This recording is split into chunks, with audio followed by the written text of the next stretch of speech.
ഹരിയും നമ്മൾ നാരായണീയം പഠിച്ചപ്പം ഞാൻ പറഞ്ഞു മക്കളെ, ഞാൻ ആ ഭാഗവതത്തിലെ ഭാഗം, അതായത് ഭാരതവർഷത്തെ 9 ഭൂഖണ്ഡങ്ങളാക്കി ഇളാവൃതം തുടങ്ങി 9 ഭൂഖണ്ഡങ്ങളെ ആക്കി തിരിച്ചെന്നും 9 മക്കൾക്കായി തിരിച്ചു കൊടുത്തു. 9 മക്കളാണ് അതെല്ലാം ഭരിക്കുന്നത്. അപ്പോൾ ഓരോ ഭൂഖണ്ഡത്തിനും ഓരോ മൂർത്തിയായിട്ട് ഭഗവാൻ ഇരിക്കുന്നു. ആ ഭഗവാനെ ഓരോ രൂപത്തിൽ സ്തുതിക്കുന്നതായിട്ടും മന്ത്രം കൊണ്ട് പൂജിക്കുന്നതായിട്ടും നമ്മൾ പറഞ്ഞിരുന്നു. ഞാൻ പറഞ്ഞു ഭാഗവതത്തിലുണ്ട്. 5-ാം സ്കന്ധത്തിൽ 17 നമ്മുടെ ഭൂഖണ്ഡ ചരിത്രവും ഭൂഗോള ചരിത്രമൊക്കെ കൂടുതലുണ്ട്. അതായത് 5-ാം സ്കന്ധത്തിൽ 15-ാമത്തെ മുതൽ അല്ലെങ്കിൽ 16 മുതൽ 26 വരെയുള്ള അധ്യായങ്ങളിലാണ് വിവരിച്ചിരിക്കുന്നത്. നമ്മൾക്ക് അതിൽ നിന്ന് പ്രധാനപ്പെട്ട 9 ഭൂഖണ്ഡങ്ങളിലെ ഏതൊക്കെ മൂർത്തിയെ ഏതൊക്കെ രീതിയിൽ പൂജിക്കുന്നു എന്ന് പറഞ്ഞു തരാമെന്ന് പറഞ്ഞിരുന്നു ഭാഗവതത്തിൽ നിന്നെടുത്ത്. അപ്പം ഞാനൊന്ന് വായിച്ചു കൊടുത്തിരുന്നു പിന്നെ നമ്മുടെ വാട്സപ്പ് ഗ്രൂപ്പിൽ. പക്ഷെ അതെല്ലാവർക്കും കിട്ടിയില്ല എങ്കിൽ അതൊന്ന് വായിച്ചതേ ഉള്ളൂ, അർത്ഥം പറഞ്ഞില്ല. ഇന്ന് ഞാൻ ഓർക്കുക അർത്ഥം പറഞ്ഞ് ഒന്ന് വിവരിച്ചു തരാമെന്ന്. അപ്പോൾ ആദ്യം ഞാൻ ഇന്ന് ഈ ഇളാവൃതം ഭൂഖണ്ഡത്തിൽ രുദ്രൻ സംഘർഷണമൂർത്തിയെ ഭജിക്കുന്നു, സ്തുതിക്കുകയും ചെയ്യുന്നു. ഒരു മന്ത്രം കൊണ്ട് പൂജിക്കുകയും സ്തുതിക്കുകയും ചെയ്യുന്നു. അതുകൊണ്ട് അതിന് രുദ്രഗീതം എന്നും പറയാം. പക്ഷെ രുദ്രഗീതം വേറെയുണ്ട്, അത് നിങ്ങൾക്കറിയാമല്ലോ. അപ്പോൾ ഒരു മന്ത്രമുണ്ട്, 7 സ്തുതികളുമുണ്ട്. അപ്പോൾ ആ സ്തുതികളും ഇതും എന്താണെന്ന് ആദ്യം നമുക്ക് 14-ാമത്തെ ഖണ്ഡം 5-ാം സ്കന്ധത്തിൽ 17-ാമത്തെ അധ്യായത്തിൽ ഖണ്ഡം, അതായത് ഇങ്ങനെ ഗദ്യരൂപത്തിലാണ് എഴുതിയിരിക്കുന്നത്. സ്തുതികൾ മാത്രമാണ് ശ്ലോകരൂപത്തിൽ എഴുതിയിരിക്കുന്നത്. അപ്പോൾ 14-ാമത് മുതലൊന്ന് നമുക്ക് വായിക്കാം. വായിച്ചിട്ട് അതിൻ്റെ അർത്ഥം എന്താണെന്ന് നോക്കി പോകാം. അപ്പോൾ അഥ ശ്രീമദ് ഭാഗവതേ പഞ്ചമസ്കന്ധേ 17-ാം അധ്യായം 14-ാമത്തെ ഖണ്ഡം മുതൽ വായിക്കുന്നു. ഇളാവൃതേതു ഭഗവാൻ ഭവയേകയേവ പുമാൻ നാഹ്യന്യസ്താത്രാപരോ നിർവിശതി ഭവാന്യാ ശാപനിമിത്തജ്ഞോ യത്പ്രവേക്ഷ്യത സ്ത്രീഭാവസ്ഥൽപശ്ചാത് വക്ഷ്യാമി. അതായത് ഇളാവൃതത്തിൽ ഒരേ ഒരു പുരുഷൻ മാത്രമേ ഉള്ളൂ, അത് മഹാദേവനാണ്. ആര് അവിടെ പുരുഷന്മാർ കയറിയാലും അവരെല്ലാവരും സ്ത്രീയായി പോകുന്നു എന്ന് പാർവതി ദേവിക്കൊരു ഇത് കിട്ടിയിട്ടുണ്ട്. പാർവതി ദേവി ഒരു ശാപം കിട്ടിയിട്ടുണ്ട്. അതായത് മഹാദേവനും പാർവതിയും കഥ ഞാൻ പറഞ്ഞതാണ്. അപ്പോൾ ആ ശാപം കൊണ്ട് ഏതൊരു പുരുഷൻ ഇളാവൃതത്തിൽ ചെന്ന് കയറിയാലും അവരൊക്കെ സ്ത്രീയായി പോവും. അപ്പോൾ അതിൻ്റെ കഥയും ഞാൻ പറഞ്ഞായിരുന്നു വാട്സപ്പിൽ, അല്ല കഴിഞ്ഞ ക്ലാസ്സിൽ പറഞ്ഞായിരുന്നു. ഇന്ന് നമുക്ക് നോക്കാം. അപ്പം ആ സ്ത്രീഭാവമായി ഭവിക്കുന്നു എന്നും ഭവാനീനാഥൈ സ്ത്രീഗണാർബുദസഹസ്രൈരവരുദ്ധ്യമാനോ മൂർത്തിം ഭഗവത ചതുർമൂർത്തേർ മഹാപുരുഷസ്യ. അതായത് 4 മൂർത്തികൾ പുരുഷൻ്റെ നാരായണൻ്റെ 4 മൂർത്തികൾ, തുരീയം, താമസം എന്നൊക്കെ പറഞ്ഞ് പ്രകൃതിയും ഇതൊക്കെ. അപ്പം അതിൽ സംഘർഷണ സംജ്ഞാം ആത്മസമാധി രൂപേണ സംനിധാപ്യൈത് അഭിഗൃണ്ണൻ ഭവ ഉപധാവതി. സംഘർഷണമൂർത്തിയെ ഭജിക്കുന്നു രുദ്രൻ. അതിൻ്റെ താഴെ അവർ ശ്രീ ഭഗവാൻ ഉവാച എന്ന് പറഞ്ഞത് നമ്മൾ രുദ്ര ഉവാച എന്ന് എടുക്കണം.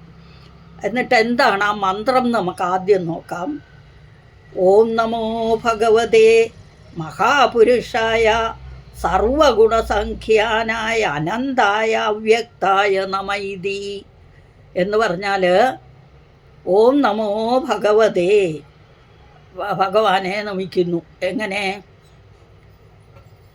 അനന്തനും അവ്യക്തനും ആയ ഭഗവാന്. എങ്ങനെയൊക്കെയുള്ള ഭഗവാൻ? മഹാപുരുഷനും സർവഗുണ സംഖ്യാനനും ആയ, അതാണ് മഹാപുരുഷനും സർവഗുണസംഖ്യാനായ, സർവഗുണങ്ങളുടെയും വിളനിലവുമായ അനന്തനും അവ്യക്തനുമായ ഭഗവാനായിക്കൊണ്ട് നമസ്കാരം എന്ന്. ഓം നമോ ഭഗവതേ മഹാപുരുഷായ സർവഗുണസംഖ്യാനായ അനന്തായ അവ്യക്തായ നമൈതി എന്ന്. ഇപ്രകാരം ഇതാണ് മന്ത്രം. ഇനി നമുക്ക് സ്തുതിയിലേക്ക് പോവാം. 18 മുതൽ, മന്ത്രം 17 അത് ഗദ്യമായിട്ട് എഴുതിയിരിക്കുന്നത്. 18, 19, 20 മുതൽ 24 വരെയാണ് സ്തുതി. ഇത് കുറേ സ്തുതികൾ ഭാഗവതത്തിലുണ്ടെങ്കിൽ നമ്മൾ ഇത് മാത്രം പഠിക്കുന്ന നാരായണീയം പഠിച്ചുകൊണ്ട്, നാരായണീയത്തിൽ ഒന്നും അറിയാതെ പഠിച്ചു പോകണ്ട. അതുകൊണ്ടാണ് കേട്ടോ ഇത് പറഞ്ഞു തരുന്നത്. ഇതിൽ അത് 9 ഭൂഖണ്ഡങ്ങളെക്കുറിച്ച് നമ്മൾ പഠിക്കുമ്പോൾ അപ്പോൾ അതിൽ ഓരോന്നോരോന്ന് ഞാൻ ഓരോ ദിവസം ഇടാം, അത്രേ പറ്റുള്ളൂ. ഭജേ ഭജന്യാരണ പാദപങ്കജം ഭഗസ്യ കൃഷ്ണസ്യ പരമ്പരായണം ഭക്തേഷ്വലം ഭാവിതഭൂതഭാവനം ഭവാപഹം ത്വാ ഭവഭാവമീശ്വരം. ഒന്നുകൂടെ വായിക്കാം. ഭജേ ഭജന്യാരണ പാദപങ്കജം ഭഗസ്യ കൃഷ്ണസ്യ പരമ്പരായണം ഭക്തേഷ്വലം ഭാവിതഭൂതഭാവനം ഭവാപഹം ത്വാ ഭവഭാവമീശ്വരം. ഭഗവാനെ ഭജിക്കുന്നവർക്ക് ഭഗവാൻ പൂർണ്ണമായിട്ടും തൻ്റെ ഭക്തന്മാരെ ഭജനീയ ഐശ്വര്യാദി ഷഡ്ഗുണങ്ങൾ, എല്ലാവിധ ഐശ്വര്യങ്ങളും എല്ലാവിധ ഗുണസമ്പത്തും നൽകുന്നു. എന്നാൽ അഭക്തേഷു, ഭക്തന്മാരെ ഭജിക്കുന്നില്ലെങ്കിൽ, അതായത് ഭക്തന്മാരുടെയൊക്കെ സംസാര ദുഃഖത്തെ ഇല്ലാതെയാക്കുന്നു. അഭക്തന്മാർക്ക് ആ ദുഃഖത്തെ എല്ലാം ഉണ്ടാക്കി കൊടുക്കുകയും ചെയ്യുന്നു. എന്തിനാ? ഭഗവാനെ ഭജിക്കാൻ വേണ്ടി അല്ലേ? അപ്പോൾ അതിൻ്റെ ഈ ശ്ലോകത്തിൻ്റെ അർത്ഥം ഭജനീയ ഐശ്വര്യാദി ഷഡ്ഗുണങ്ങൾക്ക് 6 ഗുണങ്ങളല്ലേ? കാമമോഹ ലോഭ വൈരാഗ്യങ്ങളെല്ലാം 6 ഗുണങ്ങൾ, 4 പുരുഷാർത്ഥങ്ങളും മനസ്സും അഹങ്കാരവും കൂടുമ്പോൾ 6 ഷഡ്ഗുണങ്ങൾ.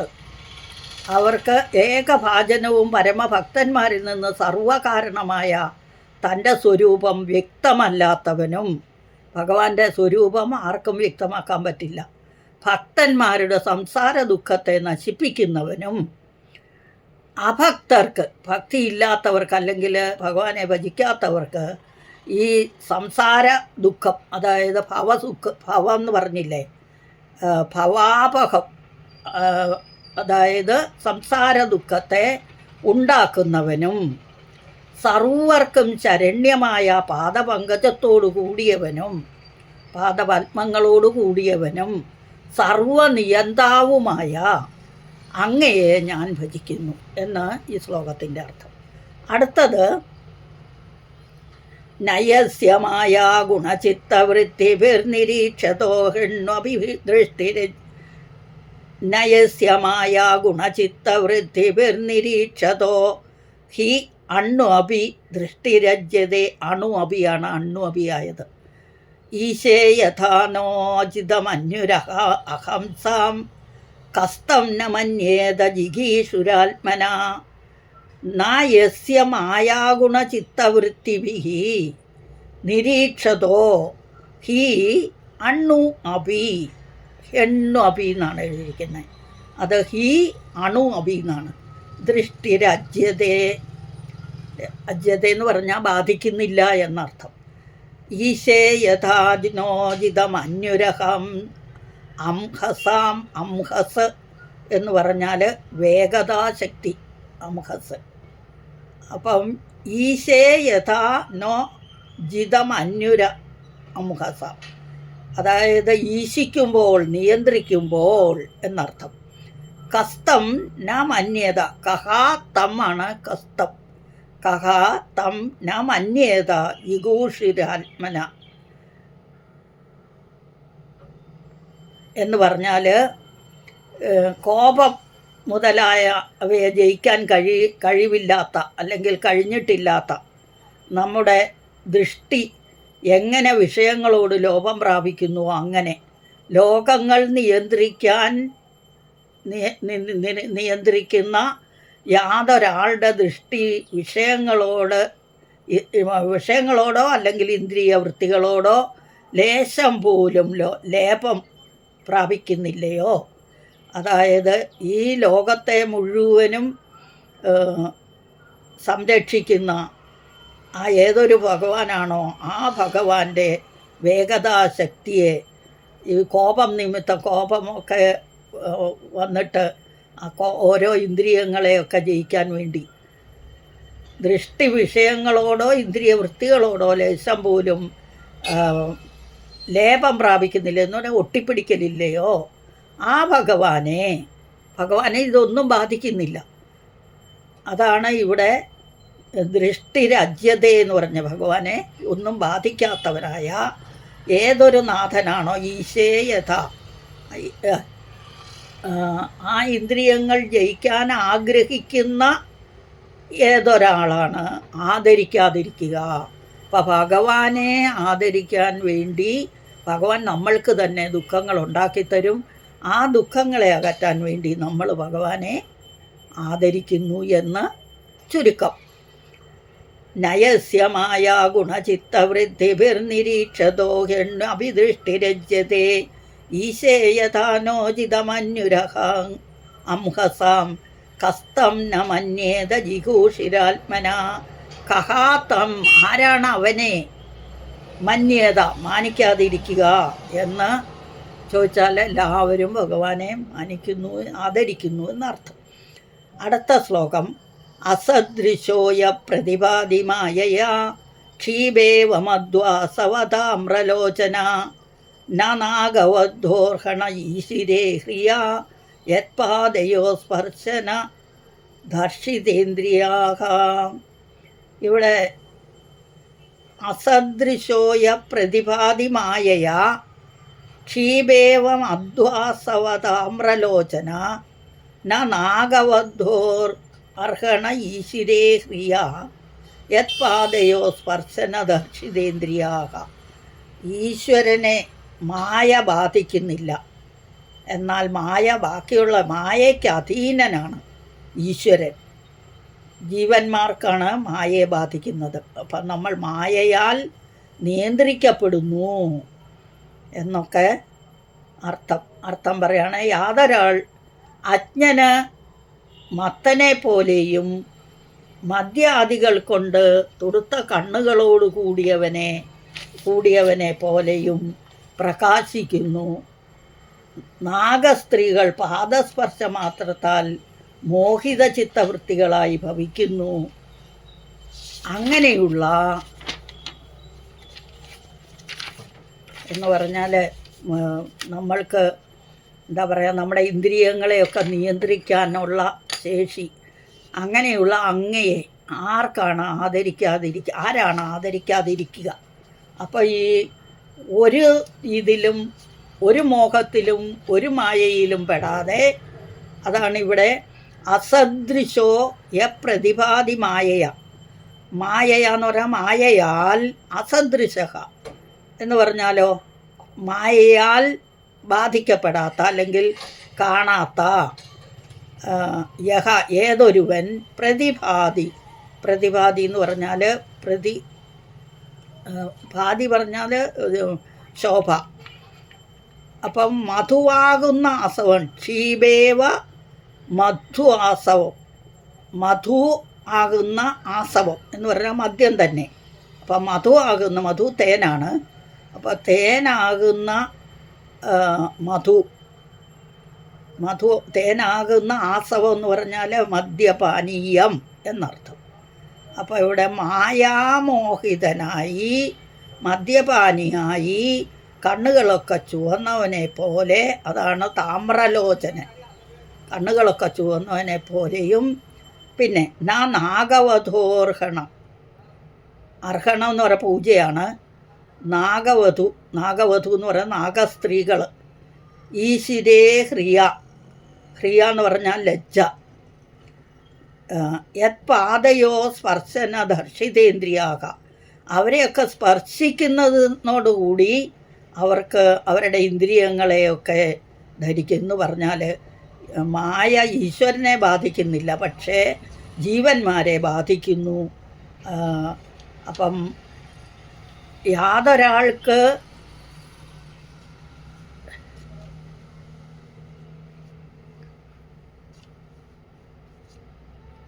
അസദൃശോയ പ്രതിപാദിമായയാ ക്ഷീപേവമദ്വാസവതാമ്രലോചന. ഋഷിമാരും മന്ത്രങ്ങളും യാതൊരാളെ ഈ പ്രപഞ്ചത്തിൻ്റെ സൃഷ്ടി സ്ഥിതി സംഹാര കാരണം എന്ന 20-ാമത്തെ ശ്ലോകമാണ്. 20-ാമത്തെ ശ്ലോകത്തിൽ യാതൊരാൾ അജ്ഞന്, അറിവില്ലാത്തവന്, അതാണ് ഇവിടെ അദൃശ്യ എന്ന് പറഞ്ഞ്, അറിവില്ലാത്തവനെ പോലെയും മര്യാദകൾ മദ്യാദികൾ കൊണ്ട് തൊടുത്ത കണ്ണുകളോടുകൂടിയവനെ പോലെയും ആരാണോ പ്രകാശിക്കുന്നത്, നാഗസ്ത്രീകൾ പാദസ്പർശ മാത്രത്താൽ മോഹിത ചിത്തവൃത്തികളായി ഭവിക്കുന്നു. അങ്ങനെയുള്ള അങ്ങയെ ആരാണ് ആദരിക്കാതിരിക്കുക എന്ന്. എല്ലാവരും അങ്ങയെ ആദരിക്കുന്നു. എന്തുകൊണ്ട്? മനുഷ്യർക്ക് ഈ സ്ത്രീ സ്പർശനം കൊണ്ട് ഇന്ദ്രിയങ്ങളെ നിയന്ത്രിക്കാൻ കഴിയാതെ വരുന്നു. നാഗസ്ത്രീകളെയൊക്കെ തൊടുന്നത് കൊണ്ട് തന്നെ അവരെ ലജ്ജിതരായി വന്ന് നിൽക്കുമ്പോൾ തന്നെ നമ്മളുടെ ഇന്ദ്രിയങ്ങളെല്ലാം മയങ്ങുന്നു. എന്നാൽ മായ അടിമപ്പെടുത്തുന്നു. എന്നാൽ ഭഗവാനെ ഇതൊന്നും ബാധിക്കുന്നില്ല എന്ന് അർത്ഥം.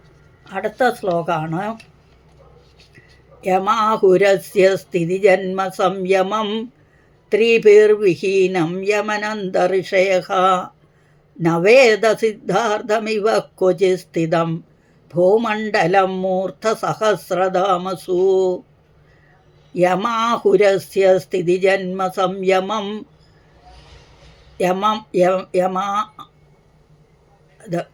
ആഹുരസ്യ സ്ഥിതിജന്മ സംയമം ത്രിഭിർവിഹീനം യമനന്തമൃഷയഃ ന വേദ സിദ്ധാർത്ഥമിവ ക്വചിത് സ്ഥിതം ഭൂമണ്ഡലം മൂർധസഹസ്രധാമസു. 1000 ഫണങ്ങളുള്ള അനന്തന് പോലുമില്ലേ, അതാണ് ഇവിടെ പറഞ്ഞിരിക്കുന്നത്. ആഹു എന്ന് പറഞ്ഞാൽ യമം, ആഹു യമൻ പോലും പറയുന്നു. എന്ത്? സ്ഥിതി ജന്മ സംയമം. സ്ഥിതി എന്ന് പറഞ്ഞാൽ പാലനം, ജന്മം എന്ന് പറഞ്ഞാൽ സൃഷ്ടി, സംയമം എന്ന് പറഞ്ഞാൽ സംഹാരം. അപ്പോൾ സൃഷ്ടി സ്ഥിതി സംഹാരം എന്നും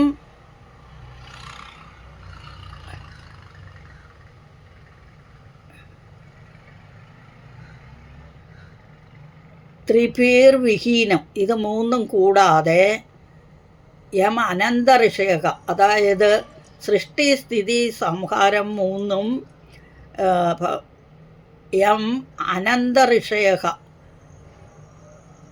ധാരാളം ഋഷിമാരും മന്ത്രങ്ങളും യാതൊരാളെ ഈ പ്രപഞ്ചത്തിൻ്റെ സൃഷ്ടിസ്ഥിതി കാരണം എന്ന് ജന്മാതിരഹിതനായ തൻ്റെ 1000 ഫണങ്ങളിൽ, അനന്തനെക്കുറിച്ചാണ് പറയുന്നത്. അനന്തനും ഭഗവാന്റെ ഒരു വിഭൂതി മാത്രമാണ്.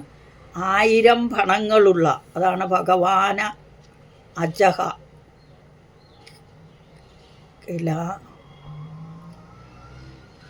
ന വേദ സിദ്ധാർത്ഥം കടുകുമണി, അതായത് 1000 ഫണങ്ങളുള്ള അനന്തൻ്റെ തലയിലെ ആ ഒരു ഫണത്തിലിരിക്കുന്ന, എങ്ങനെയാണ് ആ ഫണങ്ങളിൽ എവിടെയോ ഒരു ഭാഗത്ത് സ്ഥിതി ചെയ്യുന്ന കടുകുമണി പോലെ ഇരിക്കുന്ന ഭൂമണ്ഡലത്തെ തീരെ അറിയുന്നില്ലയോ? അങ്ങനെയുള്ള സർവശക്തനായ അങ്ങേക്ക് നമസ്കാരം. അപ്പം ഇവിടെ സംഘർഷണമൂർത്തി അനന്തനായിട്ട്, അപ്പോൾ ഋഷിമാരും മന്ത്രങ്ങളും യാതൊരു പ്രപഞ്ചത്തിൻ്റെ സൃഷ്ടിസ്ഥിതി സംഹാര കാരണമെന്നും ജന്മാദി രഹിതനാകുന്നു. അനന്തൻ, അതായത് ഭഗവാന് അജനാണ്, ജനിക്കുന്നുമില്ല മരിക്കുന്നുമില്ല ഒന്നുമില്ല. അതൊന്നുമില്ലാത്തവനും അനന്തൻ എന്ന് പേരുള്ളതും യാതൊരുവൻ തൻ്റെ 1000 ഫണങ്ങളിൽ, ഈ അനന്തൻ്റെ 1000 തലയുണ്ട്. അപ്പോൾ അതിൽ ഒരു കടുകുമണി പോലെ ഭൂമണ്ഡലത്തെ ധരിച്ചിരിക്കുകയും ചെയ്യുന്നു. എന്നിട്ട് ആർക്കും അറിയാനും പറ്റുന്നില്ല, അറിയുന്നില്ല. അങ്ങനെയുള്ള ആ സർവശക്തനായ ഭഗവാനെ നമസ്കാരം എന്ന് 21-ാമത്തെ ശ്ലോകത്തിൻ്റെ അർത്ഥം. അടുത്തത് 22-ാമത്തെ ശ്ലോകം. യസ്യാദ്യാസീത് ഗുണവിഗ്രഹോ മഹാൻ വിജ്ഞാനധിഷ്ണ്യോ ഭഗവാൻ അജക്കില യത്സംഭവോഹം ത്രിവൃതാ സ്വതേജസ വൈകാരികം താമസമൈന്ദ്രിയം സൃജേ. ഇവിടെ യസ്യ ആദ്യ ആസീത്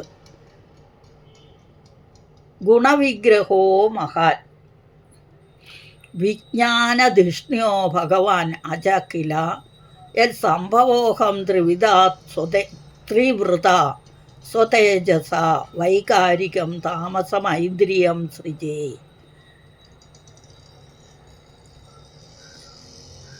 യസ്യ ഗുണവിഗ്രഹ ആസീത് മഹാൻ എന്നെടുക്കണം. അപ്പോൾ ഇവിടെ യാതൊരാൾക്ക് സത്വാശ്രിതവും ആദ്യവും ഗുണനിമിത്തവുമായ മഹത്തത്വം എന്ന സ്വരൂപം ഉണ്ടായി. അത് തന്നെയാണല്ലോ ഭഗവാനായ ബ്രഹ്മാവ്.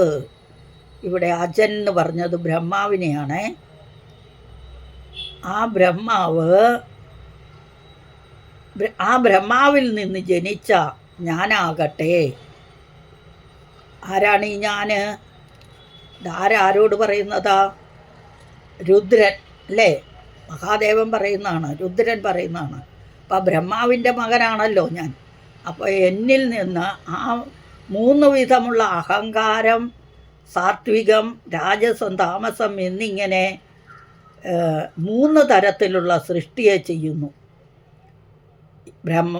ബ്രഹ്മാവ് അല്ലേ? അപ്പോൾ യാതൊരാൾക്ക് സത്വാശ്രിതവും ആദ്യവും ഗുണനിമിത്തവുമായ മഹത്തത്വമെന്ന സ്വരൂപമുണ്ടായോ അത് തന്നെ ആണല്ലോ ഭഗവാനായ ബ്രഹ്മാവ്. ഇപ്പോൾ ബ്രഹ്മാവും വിഷ്ണുവും എല്ലാം ഒന്ന് തന്നെ. ആ ബ്രഹ്മാവിൽ നിന്ന് ജനിച്ച ഞാനാകട്ടെ 3 വിധമുള്ള അഹങ്കാരത്താൽ സാത്വികം, രാജസം, താമസം എന്നിങ്ങനെ 3 തരത്തിലുള്ള സൃഷ്ടിയെ ചെയ്യുന്നു എന്നർത്ഥം. അടുത്തത് ഏതേ വയം യസ്യ വശേ മഹാത്മനഃ സ്ഥിതാ ശകുന്താ ഇവ സൂത്രയന്ത്രിതാഃ മഹാനഹം വൈ കൃതതാമസേന്ദ്രിയാഃ സൃജാമ സർവേ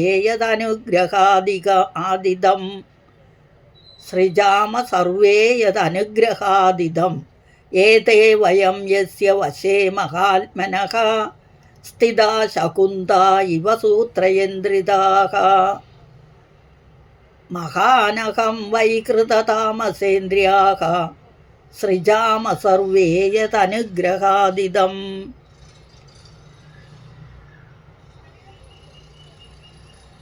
ആര് ഏതൊരുവനെ യസ്യ വശേ തൻ്റെ വശത്താക്കി സ്ഥിതി ചെയ്യുന്നു. ശകുന്ത എന്ന് പറഞ്ഞാൽ പക്ഷി അല്ലേ?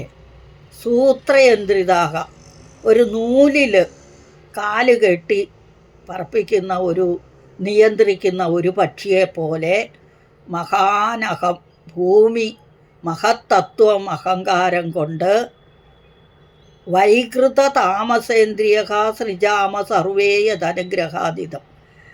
ഇവിടെ മഹത്തത്വ, അഹങ്കാരം, ദേവന്മാർ, ഭൂതങ്ങൾ, ഇന്ദ്രിയങ്ങൾ എന്നിങ്ങനെയുള്ള ഞങ്ങളെല്ലാവരും ഭഗവാൻ അധീനത്തിൽ അസ്വതന്ത്രരായി ചരടുകൊണ്ട് ബന്ധിക്കപ്പെട്ട പക്ഷികളെ പോലെ യാതൊരാളുടെ അനുഗ്രഹത്താൽ സൃഷ്ടി ചെയ്യുന്നു. ആ ഭഗവാനായിക്കൊണ്ട് നമസ്കാരം. സർവേശ്വരന് ആയിക്കൊണ്ട് നമസ്കാരം. പക്ഷിയെ നൂലിൽ കെട്ടി വിട്ടെങ്ങനെയാണോ പക്ഷിയെ പറപ്പിക്കുന്നത്, അതായത് നമ്മുടെ എന്താ അതിന് പറയുക, ഇത് പറപ്പിക്കില്ലേ, പട്ടം. അപ്പോൾ പട്ടം നൂലിൽ കെട്ടി എങ്ങനെയാണോ പറത്തുന്നത്, അതുപോലെ ഭഗവാൻ നമ്മളെയെല്ലാം നിയന്ത്രിച്ചു കൊണ്ടിരിക്കുന്നു. അങ്ങനെ നിയന്ത്രിക്കുന്ന ആ ഭഗവാന് നമ്മളൊക്കെ ഭഗവാനാകുന്ന നമ്മൾ പക്ഷികൾ, ഭഗവാൻ ഒരു ചരട് കൊണ്ട് നമ്മളെ ബന്ധിച്ചിരിക്കുന്ന എന്തിന്, ധർമ്മം തുടങ്ങിയ ഇതാൽ. അപ്പോൾ ഭഗവാന്റെ അനുഗ്രഹം ഉണ്ടെങ്കിൽ മാത്രമേ നമ്മൾക്ക് സ്വതന്ത്രമായി ജീവിക്കാൻ സാധിക്കുകയുള്ളൂ. അങ്ങനെയുള്ള നമ്മൾ മഹത്തത്വ, അഹങ്കാരം, ദേവന്മാർ, ഭൂതങ്ങൾ, ഇന്ദ്രിയങ്ങൾ എന്നിങ്ങനെയുള്ള എല്ലാവരും ഭഗവാൻ അധീനത്തിൽ അസ്വതന്ത്രരായിട്ട് ചരട് കെട്ടിയ പക്ഷിയെ പോലെ അസ്വതന്ത്രരായി ജീവിക്കുന്നു. അപ്പോൾ ഭഗവാന്റെ അനുഗ്രഹത്താൽ സൃഷ്ടി ചെയ്യുന്ന ഭഗവാന് സങ്കല്പിക്കുമ്പോൾ മാത്രം സൃഷ്ടിയുണ്ടാവും. അങ്ങനെ ചെയ്യുന്ന ആ ഭഗവാനായിക്കൊണ്ട് നമസ്കാരം എന്ന്. ലാസ്റ്റ് ശ്ലോകം. യന്നിർമ്മിതാം കർഹ്യപി കർമ്മപർവണീം മായാം ജനോയം ഗുണസർഗമോഹിത നവേദ നിസ്താരണയോഗമഞ്ജസ തസ്മൈ നമസ്തേ വിലയോദയാത്മനേ. യന്നിർമ്മിതാം കർഹ്യപി കർമ്മപർവണീം മായാം ജനോയം ഗുണസർഗമോഹിതഃ ന വേദ നിസ്താരണയോഗമഞ്ജസ തസ്മൈ നമസ്തേ വിലയോദയാത്മനേ. അതായത് ശാഖകൾ അല്ലേ, കാലമാകുന്ന മായയാൽ മോഹിതരായ മൂഢന്മാർ അറിയുന്നില്ല ധർമ്മങ്ങളെ.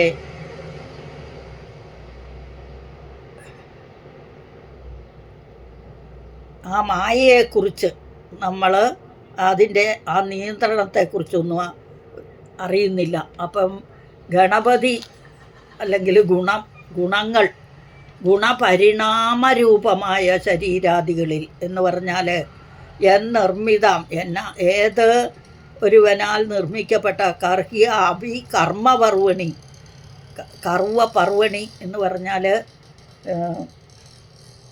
ജീവലോകം, യാതൊരു ഗുണപരിണാമ രൂപമായ ശരീരാദികളിൽ ഭഗവാന്റെ രൂപമാണ് എല്ലാ ശരീരങ്ങളിലും അല്ലേ.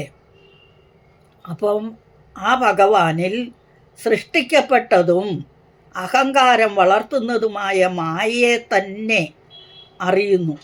എന്നാൽ അത് കടക്കുന്നതിനുള്ള മാർഗം അറിയുന്നില്ല അല്ലേ. അപ്പം ലയം, സൃഷ്ടിസ്ഥിതി, സംഹാരങ്ങൾക്കെല്ലാം കാരണമായ ആ ഭഗവാനായിക്കൊണ്ട് നമസ്കാരമെന്ന് അർത്ഥം.